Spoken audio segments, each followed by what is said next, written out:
Effects of electric current या चॅप्टरमध्ये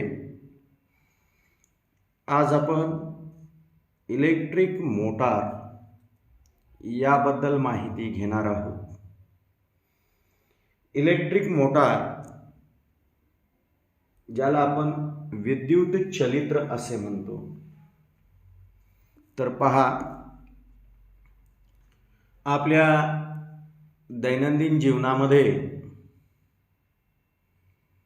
ज्या प्रकारची इलेक्ट्रिक मोटार वापरल्या जाते त्याचं हे एक उदाहरण आहे. तर अशा प्रकारच्या वेगवेगळ्या प्रकारच्या इलेक्ट्रिक मोटार या आपण वापरत असतो. तर पहा, आपल्याला माहित आहे की एनर्जीची व्हेरियस फॉर्म्स आहेत. म्हणजे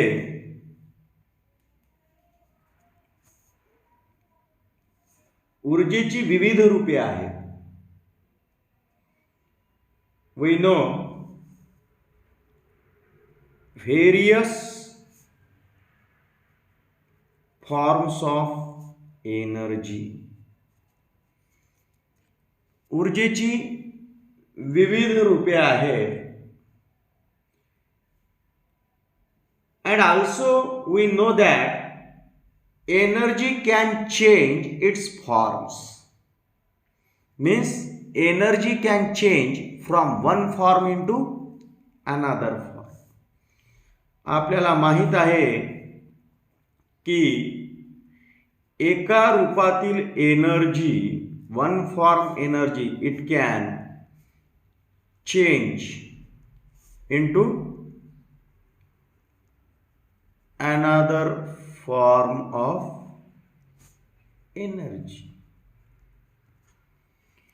एका रूपातील एनर्जी दुसऱ्या रूपामध्ये चेंज होते. तर अशाच प्रकारचं एक डिव्हाइस आहे. अशाच प्रकारचं एक डिव्हाइस आहे. हे डिव्हाइस काय करतं की इलेक्ट्रिक एनर्जीला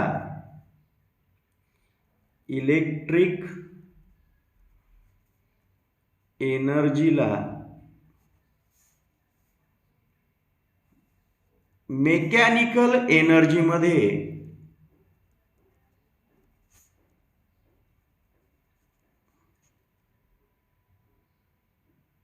चेंज करतं. काय म्हटलं की असं एक डिव्हाइस आहे की जे इलेक्ट्रिक एनर्जीला मेकॅनिकल एनर्जीमध्ये चेंज करतं. त्या डिव्हाइसलाच आपण म्हणतो इलेक्ट्रिक मोटार. काय म्हणतो? इलेक्ट्रिक मोटार असे म्हणतो. पहा, the device which can change electric energy into mechanical energy, that device is called as electric motor. त्या डिव्हाइसला आपण इलेक्ट्रिक मोटार असे म्हणतो. मग हे डिव्हाइस कोणत्या प्रिन्सिपलवर चालतं? तर पहा, इथे लक्षात घ्या की इलेक्ट्रिक मोटार कुठल्या तत्वावर चालते? तर पहा, a current carrying conductor, a current carrying conductor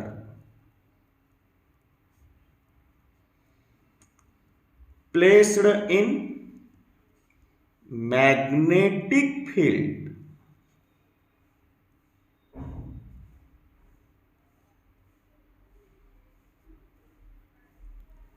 experiences a force.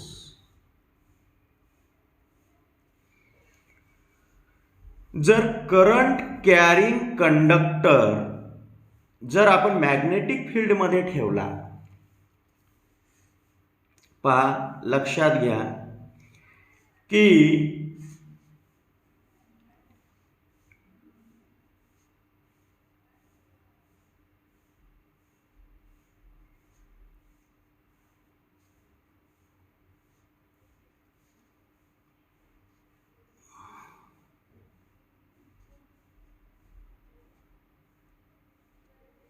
इथे लक्षात घ्या की हे नॉर्थ साऊथ पोल आहेत या मॅग्नेटचे, यांच्या दरम्यान इथे मॅग्नेटिक फील्ड आहे. आणि या मॅग्नेटिक फील्डच्या दरम्यान जर आपण एखादा करंट कॅरिंग कंडक्टर जर ठेवला, या पद्धतीने हे हॉर्सशू मॅग्नेट, आणि त्यामधून जर आपण या पद्धतीने जर करंट कॅरिंग कंडक्टर ठेवला, एक मिनिट,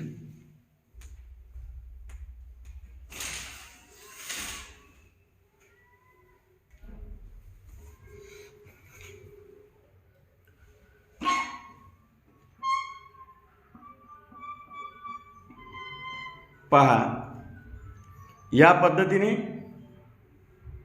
आपण एक मॅग्नेट घेतला आणि त्याच्या आतमधल्या बाजूने असा जर करंट कॅरिंग कंडक्टर ठेवला, हे पहा हा मॅग्नेट, याच्यामधून आपण हा करंट कॅरिंग कंडक्टर ठेवला, तर काय होतं की या मॅग्नेटचं जे मॅग्नेटिक फील्ड आहे आणि या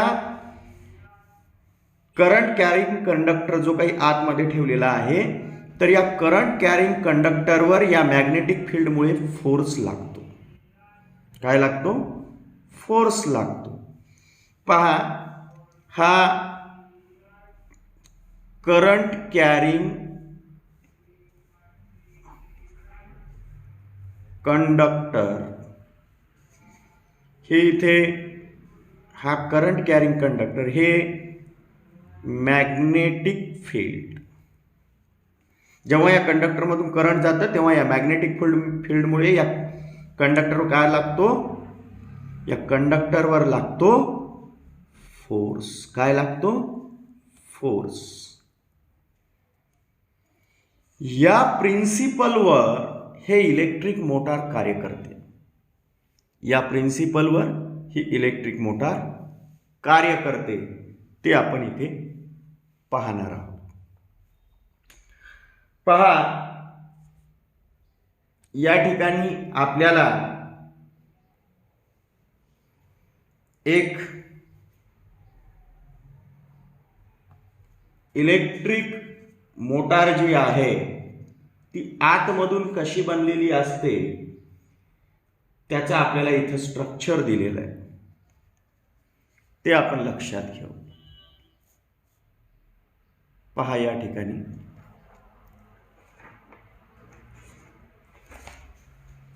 तर या ठिकाणी इलेक्ट्रिक मोटार कशा प्रकारे कार्य करते ते आपल्याला पाहायचंय. इलेक्ट्रिक मोटारमध्ये आपल्याला महत्त्वाचे 4 पार्ट दिसतात. एक म्हणजे हे रेक्टँग्युलर लूप, आपल्याला या ठिकाणी हे रेक्टँग्युलर लूप दिसत आहे, हा एक पार्ट. दुसरा, या ठिकाणी मॅग्नेटिक फील्ड तयार करण्यासाठी या ठिकाणी एक स्ट्रॉंग मॅग्नेट घेतलेला आहे, हॉर्सशू मॅग्नेट आहे, त्याचा हा नॉर्थ पोल आणि हा साऊथ पोल आहे. असा हा अर्थातच एक स्ट्रॉंग मॅग्नेट. पहा एक काय आहे? Rectangular loop of copper wire. Copper वायरचं हे रेक्टँग्युलर लूप आहे, हा एक पार्ट. दुसरा हा स्ट्रॉंग मॅग्नेट. तिसरा आहे इथे स्प्लिट रिंग्स.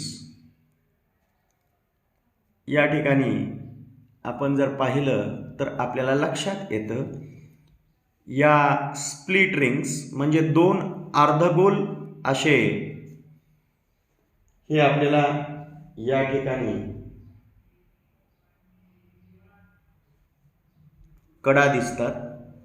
ही एक अर्धी कडा आणि ही एक अर्धी कडा, यांना आपण म्हणतो दुभंगलेल्या कडा किंवा स्प्लिट रिंग्स. म्हणजे आतमध्ये गॅप आहे, वरून आणि खालच्या भागाने गॅप असतो, तर यांना आपण स्प्लिट रिंग्स म्हणतो. हा तिसरा कशावर बसवलेला आहे? या ॲक्सलवर. कशावर बसवलेलं? ॲक्सल. आणि चौथा जो पार्ट आहे तो म्हणजे हे कार्बन ब्रश. हे कार्बन ब्रश काय करतात? या स्प्लिट रिंग्सला या ॲक्सलवर घट्ट धरून ठेवतात. तर पहा, या पद्धतीने आपल्याला इथे काय लक्षात आलेलं आहे की ही जी इलेक्ट्रिक मोटार आहे, ही इलेक्ट्रिक मोटार 4 पार्टनी बनलेली आहे. किती पार्टनी बनलेली आहे? 4 पार्टनी. पहा,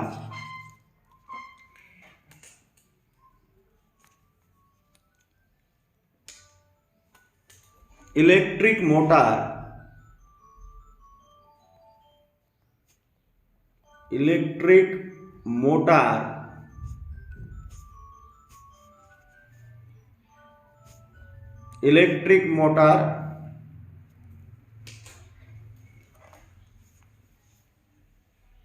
consists of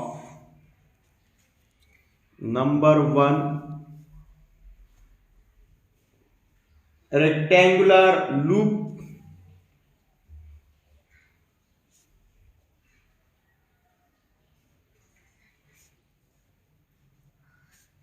of copper wire, 2 strong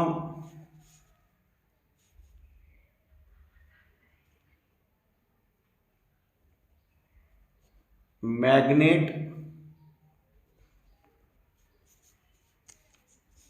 कशासाठी? तर मॅग्नेटिक फील्ड प्रोड्यूस करण्यासाठी. थर्ड आहे ते म्हणजे स्प्लिट रिंग्स आणि 4 कार्बन ब्रशेस. तर अशा प्रकारे या 4 पार्टनी इलेक्ट्रिक मोटार ही तयार झालेली असते. हे 4ही पार्ट आपण या ठिकाणी पाहणार आहोत. पहा,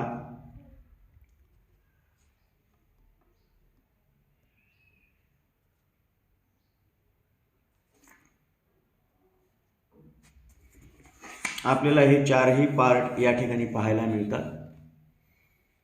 कोणकोणती 4 पार्ट आहेत? एक सांगितलंय ते म्हणजे rectangular loop of copper wire. या ठिकाणी पहा, ही रेक्टँग्युलर लूप कॉपर वायरची. सेकंड स्ट्रॉंग मॅग्नेट, हा strong magnet. Third split rings, या ठिकाणी ही स्प्लिट रिंग आपल्याला पाहायला मिळते. आणि फोर्थ कार्बन ब्रशेस. ही स्प्लिट रिंग जी आहे तर याला घट्ट धरून ठेवण्यासाठी ही कार्बन ब्रशेस आहे. ई आणि एफ ही कार्बन ब्रशेस आहेत. तर एक्स आणि वाय ही स्प्लिट रिंग्स आहेत इथे, हे लक्षात घ्या. तर पुढे ऐका आता काय सांगतो ते. या पद्धतीने आपल्याला ही माहिती इथे लक्षात आलेली आहे. मग यांचं कार्य कसं चालतं ते आपण इथे पाहणार आहोत. पहा, a rectangular loop of copper wire, it is placed between the north and south pole of the magnet. मॅग्नेटच्या नॉर्थ आणि साऊथ पोलच्या नॉर्थ आणि साऊथ या 2 पोलच्या दरम्यान आपण इथे काय ठेवलेली आहे? तर या प्रकारची ही रेक्टँग्युलर लूप ठेवलेली आहे. In such a way that, अशा पद्धतीने ठेवलेली आहे the branch AB and CD, they are perpendicular to the magnetic field. Magnetic field कसं आहे, नॉर्थ टू साऊथ पोल आहे या पद्धतीने. आणि या ब्रँचेस कशा आहेत, या ब्रँचेस त्याला परपेंडिक्युलर, म्हणजे मॅग्नेटिक फील्ड आणि ब्रँचेस, मॅग्नेटिक फील्ड आणि ब्रँचेस हे एकमेकांना परपेंडिक्युलर आहे. या पद्धतीने आपण ही लूप या मॅग्नेटिक फील्डमध्ये ठेवलेली आहे. The two ends of this loop, या लूपचे जे हे दोन्ही एंड आहेत, they are connected to two halves. These are called split rings. आता या मॅग्नेटिक लूपचे जे हे दोनही या ठिकाणी एंड्स आहेत ते या स्प्लिट रिंगला कनेक्ट केलेले आहे. हे आपल्याला इथे लक्षात येतं. The inner surface of the split ring, इथे पहा, या स्प्लिट रिंगचा जो हा इनर सरफेस आहे, it is coated with resistive material. या स्प्लिट रिंग्सचा जो आतमधला सरफेस आहे तो रेजिस्टिव्ह मटेरियलने कोटेड आहे. And such split rings they are fitted on the axle, आणि ह्या स्प्लिट रिंग्स या ॲक्सलवर फिट केलेल्या आहेत. आणि इथे लक्षात घ्या की these two split rings, they are fitted on the axle.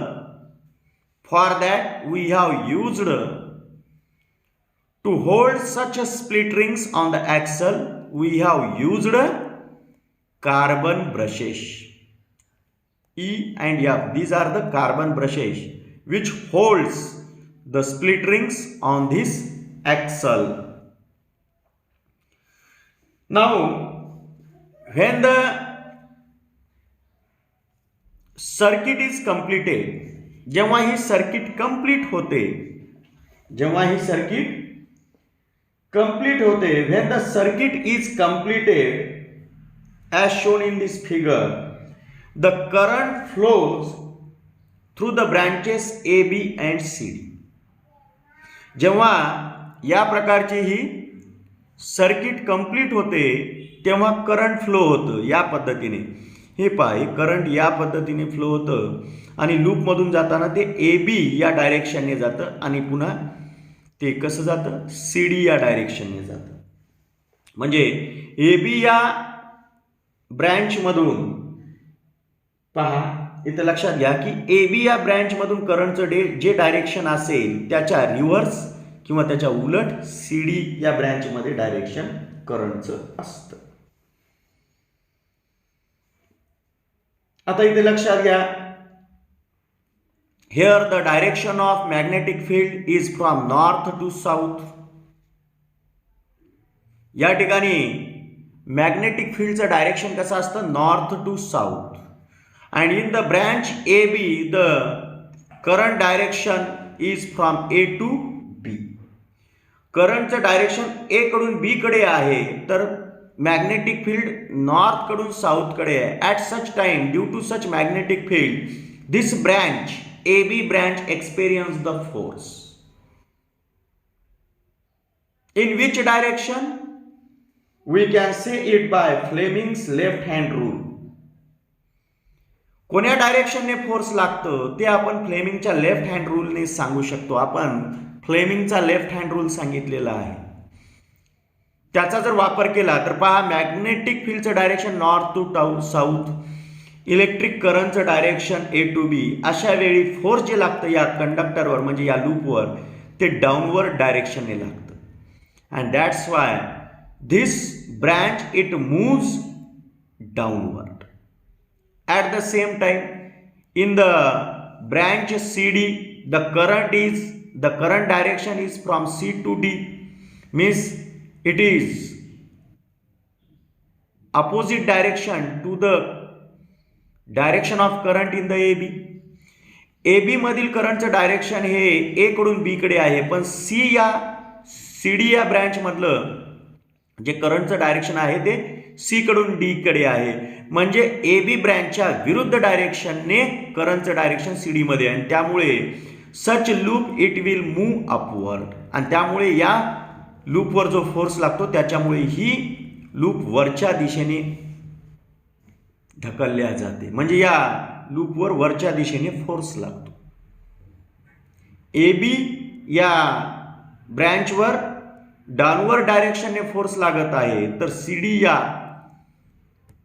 ब्रँचवर upward डायरेक्शनने force लागत आहे, कारण या दोन्ही ब्रँच मधील फोर्सचं करंटचं डायरेक्शन अपोजिट आहे.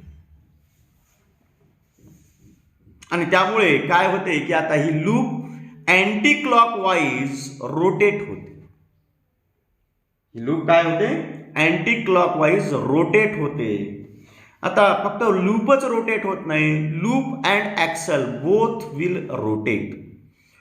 ही लूप, त्याला कनेक्ट असलेलं हे स्प्लिट रिंग्स आणि हे ऍक्सल, हे सर्वच काय होतं? अँटी क्लॉकवाईज रोटेट होतं. व्हेन इट रोटेट्स हाफ, जेव्हा ही हाफ रोटेट होते, म्हणजे ही रोटेट झाल्यानंतर जेव्हा हाफ कंडिशनला येते तेव्हा काय होतं? C D this branch it will connect to brush E and the A B branch it will connect to the brush F. काय होतं? हाफ रोटेशन नंतर स्प्लिट रिंग्स ज्या असतात त्या ब्रश सोबत ज्या असतात त्या इंटरचेंज होतात. कारण एफ ब्रशवर असलेली स्प्लिट रिंग आता ई ब्रशवर येते, आणि ई या कार्बन ब्रशवर असलेली जी स्प्लिट रिंग आहे ती एफ या कार्बन ब्रशवर येते. म्हणजे सरळ सरळ या ठिकाणी पहा, एक्स ही स्प्लिट रिंग ही आता एफ वर येते, आणि वाय ही स्प्लिट रिंग आता हाफ रोटेशन नंतर कुठे येते? ई वर येते. मग आता होतं काय? Due to this now the current reverses in this branches. The current reverses. या ब्रँचेस मधलं करंट रिव्हर्स होतं. सी डी ब्रँच कुठं आलेली आहे? ए बीच्या जागी, आणि ए बी ब्रँच कुठं गेलेली आहे? सी डीच्या जागी गेलेली आहे. आणि दोघांमधलं करंट रिव्हर्स झाल्यामुळे आता सी डी ब्रँच डाऊनवर्ड काय होते? ही सी डी ब्रँच इथं आलेली आहे, ती डाऊनवर्ड मूव्ह होते, आणि ए बी ब्रँच जी सी डीच्या जागी आलेली ती अपवर्डला मूव्ह होते. आणि त्यामुळे अँटी क्लॉकवाईज पुन्हा रोटेशन होतं, आणि every half rotation the current changes its direction, and due to this the loop it will continue rotates in the same direction anti clockwise. दर अर्ध्या रोटेशन नंतर काय होतं? या लूप मधलं करंटचं डायरेक्शन हे रिव्हर्स होत असतं, आणि त्याच्यामुळे ही लूप ही एकाच डायरेक्शनने म्हणजे अँटी क्लॉकवाईज डायरेक्शनने रोटेट होत राहते. आणि अशा पद्धतीने ही जी काही कॉईल आहे किंवा हे जे काही या ठिकाणी लूप आहे ते रोटेट होत राहतं जोपर्यंत करंट फ्लो होतो. तर अशा पद्धतीने इलेक्ट्रिक मोटारचं कार्य चालतं. Commercial motors run on the same principle. ज्या व्यावसायिक स्तरावर वापरलेल्या आपण मोटार वापरतो त्या याच तत्वावर चालतात. But the practical changes are made in their construction. परंतु काही व्यावहारिक बदल या कन्स्ट्रक्शन मध्ये केल्या जातात.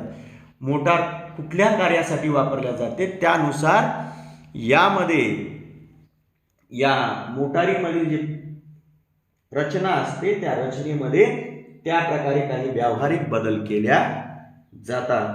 तर अशा पद्धतीने आपण इलेक्ट्रिक मोटार बद्दल इथे माहिती घेतलेली आहे. मग अशा इलेक्ट्रिक मोटारींचा यूज कुठे होतो ते आपल्याला पाहायचं. पुढचा पॉइंट तोच आहे. काय आहे? Uses of electric motor. Electric मोटारच्या वापरासंबंधी आता आपण माहिती पाहूया. वेगवेगळ्या प्रकारच्या इलेक्ट्रिक मोटार असतात ज्या वेगवेगळ्या ठिकाणी वापरल्या जातात. सांगायचं जर म्हटलं तर पहा इलेक्ट्रिक मोटार कुठे कुठे वापरल्या जातात. एक, फॅन्समध्ये वापरल्या जातात. आपल्या घरामध्ये जे पंखे असतात त्यामध्ये इलेक्ट्रिक मोटार वापरल्या जाते. त्यानंतर रेफ्रिजरेटर्स, तुम्हाला माहीत आहे प्रत्येक घरांमध्ये जवळपास फ्रीज असते, म्हणजेच रेफ्रिजरेटर्स असतात. तर या रेफ्रिजरेटर्समध्ये इलेक्ट्रिक मोटार वापरतात. त्याच्यानंतर मिक्सर्स, त्याच्यानंतर वॉशिंग मशीन,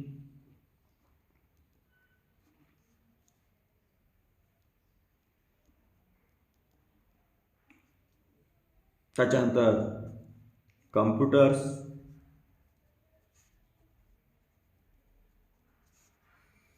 त्यानंतर सांगायचं म्हटलं तर पंप्स, पाण्यावर चालणाऱ्या मोटारी ज्यांना पंप्स म्हणतो. तर अशा प्रकारे कित्येक तरी वेगवेगळ्या प्रकारच्या उपकरणांमध्ये अशा प्रकारे इलेक्ट्रिक मोटार ही वापरलेली असतात. तर या पद्धतीने आपण या ठिकाणी इलेक्ट्रिक मोटारबद्दल माहिती घेतलेली आहे.